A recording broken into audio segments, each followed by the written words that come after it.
Apakah ada hadis mengenai memotong kuku dengan urutan jari-jari tertentu? Tayyib. Membaca Al-Kahf pada hari Jumat ada? Ada. Bahkan sunnahnya pada hari Jumat banyak. Ada sunnah membersihkan diri. Untuk laki-laki misalnya tipiskan kumis, cukur kumis, rapikan jenggotnya, kemudian mandi. Ya seperti halnya mandi janabah. Setelah itu dia potong kukunya, terus memperbanyak baca surah Al-Kahf, memperbanyak salawat pada Nabi sallallahu alaihi wasallam. Sunnah hari Jumat. Dan di antara sunnah itu berlaku untuk perempuan juga. Sama muslimin wal muslimat, innal muslimina wal muslimat. Berlaku perempuan, berlaku untuk laki-laki. Ada yang sama, apa di antaranya? Potong kuku, bagian dari yang sama. Baca Al-Kahf, bagian dari yang sama. Jelas ya?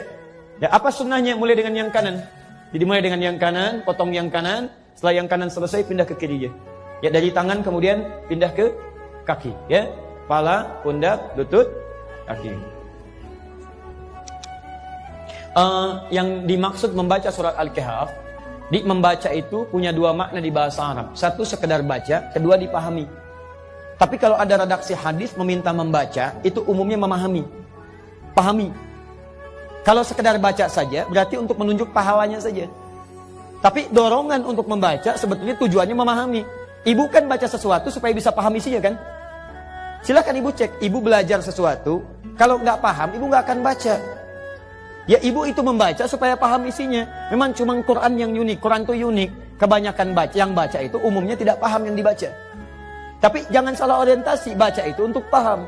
Kalau ibu sekedar baca, pahalanya banyak. Satu hurufnya itu 10 kebaikan. Dalilnya At-Tirmidzi nomor hadis 2910. Man qara'a harfan min kitabillah falahu asyru hasanat. Siapa yang bisa baca satu huruf dari kitabullah, satu huruf, dia dapat 10 kebaikan setiap hurufnya. Dan hampir tidak ada orang Islam baca Quran cuma satu huruf. Gak ada.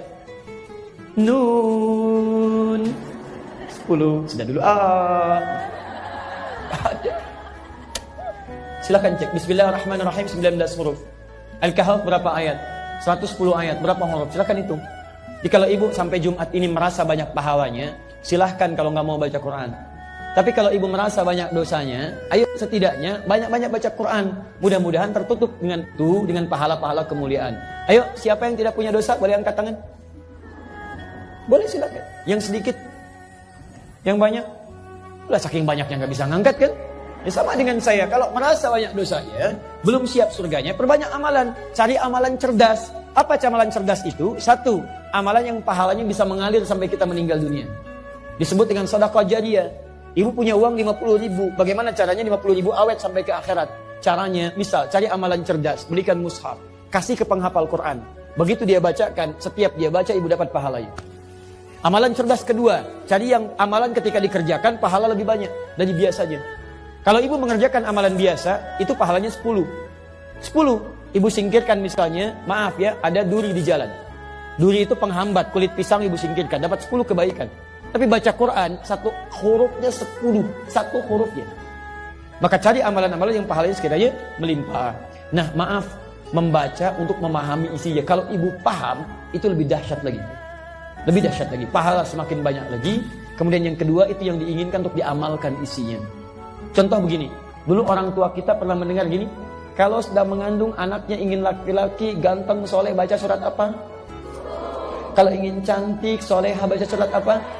Silakan baca sampai kiamat kurang 2 hari nggak akan kejadian. Karena yang dimaksud baca di situ maksudnya gini, kalau ibu misalnya menginginkan anaknya terlahir laki-laki, soleh baik, terserah Allah mau lahir laki-laki atau perempuan. Ibu baca surat Yusuf, baca itu pahami isinya. Karena di surat itu ada kisah lengkap bagaimana orang tua mendidik anaknya sampai dewasa.